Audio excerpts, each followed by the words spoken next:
Hi guys, and welcome back to my channel. Naitwa Amandamoraa, and by the way, let me just apologize for the background noise. I cannot do anything about it. Niko nje. And for some reason, every time I try and film, it's like every noise wants to be heard. Everything from dogs, skia, kokoriko to cocks to just guy. So anyway, today I'm going to read you the exclusive story of Lilian Nganga, ex-partner to Alfred Mutua. Yani, I was waiting for something like this because Kenyans on Twitter dragged her name in the mud. Yani, they made her to seem like she was a gold digger, she was this, she was that. But after nilisoma exclusive yake, I was like, gosh, I'm even glad she spoke out. But let me read it to you. Ata wacha nisionge mob. Let me just read it to you. I hope I'm shouting enough for you to hear. Here it is. Yani, it was a whole exclusive. Page 2 and page 3. Nona. Let's start. Lilian says he moved in with me at my small apartment in Langata, Nairobi, and they stayed there for about a year or so. He would wake up from my house and go to the office of the spokesperson. Okay, that's really nice. My life, love, and why I broke up with Alfred Mutua. So here's the story.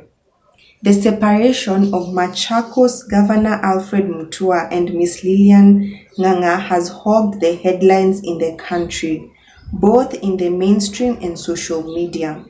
Since their public announcement ending the 10-year relationship, keep that in mind, more than 2 months ago, the two at the time said their breakup was amicable and they will continue being good friends, with Lilian acting as a close advisor as he runs for president in 2022. However, the continue being good friends, in quotes, promise has quickly fizzled out, with a battlefront opening up between the erstwhile long-term partners after allegations of threats and forgery and property row surfacing. In an exclusive 2-part tell-all interview, Nation reporter Collins Omulo spoke with Miss Lilian to set the record straight over the relationship when things went awry. Betrayal from friends, her meeting musician Juliani, threats to her life and her plans. So we start on the interview. Who is Lilian Nganga? I was born at Aga Khan Hospital in Nairobi, and we lived in the city for about 3 years.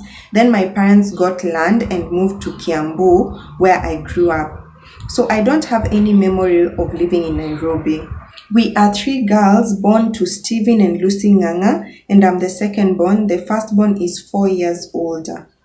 I went to Gadangari Primary School and Loreto Girls, Kiambu. So I'm basically a Kiambu girl, and that is why I usually refer to myself as a village girl in quotes. In school, I enjoyed a bit of chemistry, geography, because I love to travel, and English language. Aki, what's with that donkey? What were your dreams growing up? I wanted to be a model, so I took 1 year off before joining college and did some modeling. I then joined college and did hotel management, and after 1 year, I got a job at Safari Park Hotel as front office staff and cashier. I worked for 1 year before joining KQ, Kenya Airways, as cabin crew in 207. I worked there for about 6 years and left to start some businesses, trying my hand in running 2 beauty parlors because I have a side of me that likes beauty and fashion. I was not making money, so I closed them. I established a company which I still run to date. I then went back to school for a degree in travel and tourism, graduating with first class honors at the University of Nairobi. Hey, first class. You go, girl. Before taking a year's break, then enrolling for a master's in project planning and management. I'm now a project manager doing a few projects here and there. I want to change my career every 5 years because I cannot be a project manager forever. Next question. How did you meet Mutua? I was working on a Mombasa flight and I was overbooked, so he gave his first class seat to the late Senator Mutula Kilonzo and went and sat at a jump seat at the cockpit. As a cabin crew, we are supposed to be nice to people. In that process, we exchanged greetings, and when he was alighting, he gave me his card. That was in March 2011. He was to be in Mombasa for 3 days. Your first impression of him? I knew he was the government spokesperson, but he would meet many people in the line of duty. He was very easy to talk to and he's pleasant, so it was easy to become friends with him. I remember he told me he was very certain he wanted me in his life, but he did not know how because he was still married. I know my future is with you, but I don't have it figured out now, he said. How did the relationship start? After 3 days in Mombasa, he came back and asked me out. We met for a drink at Sarova Stanley. That is how things began. We then went on a few lunches with friends here and there, and after about a month, he gave me a ring. And told me to preserve the ring because I know I want you in my life. Smooth. I had the ring for about a month or so, and then I broke up with him because I told him there is no way I was going to date a married man. Yes, I was 26 then. I told him to go back to his wife.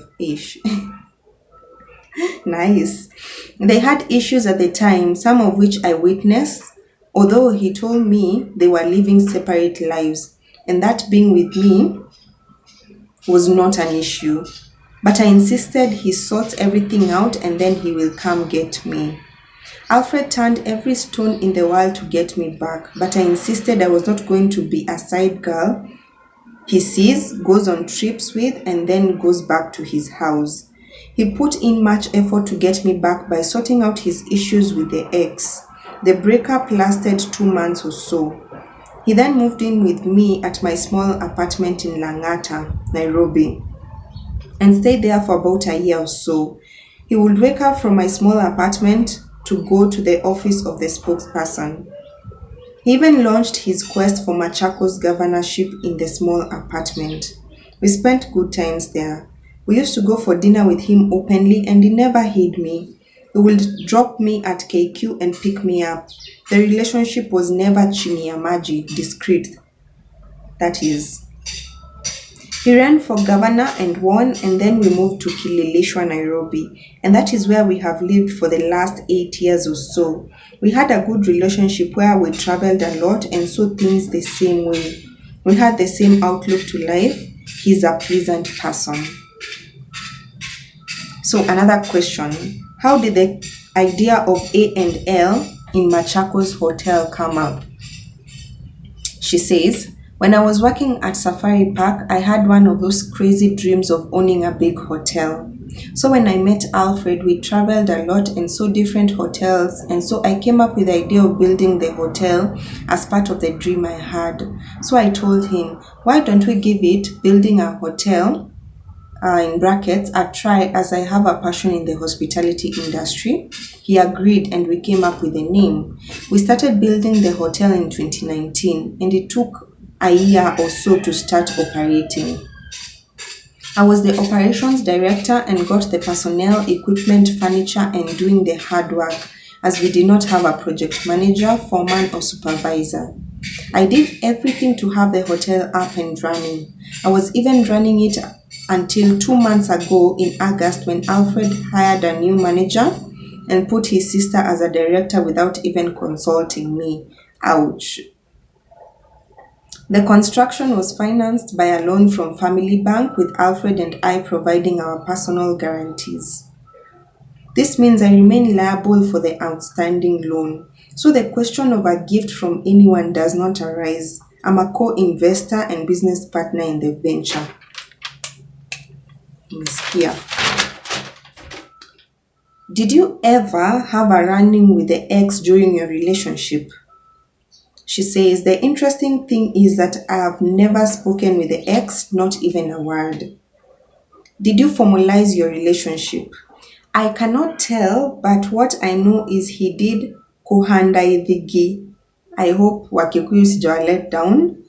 In brackets, introduction in 2019, and the next step will have been rurashio, bride price ceremonies in brackets, and then the white wedding.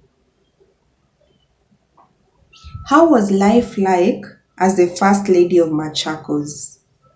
She says, I did not sit pretty and enjoy the high life as people think, but worked a lot. People might not know that because I'm rarely in the media. This is my second interview ever. Those attacking me that I used to enjoy as a first lady are clueless. That was just a title. There's no allowance for being a first lady. There are no budgetary provision for the office, and all the projects I did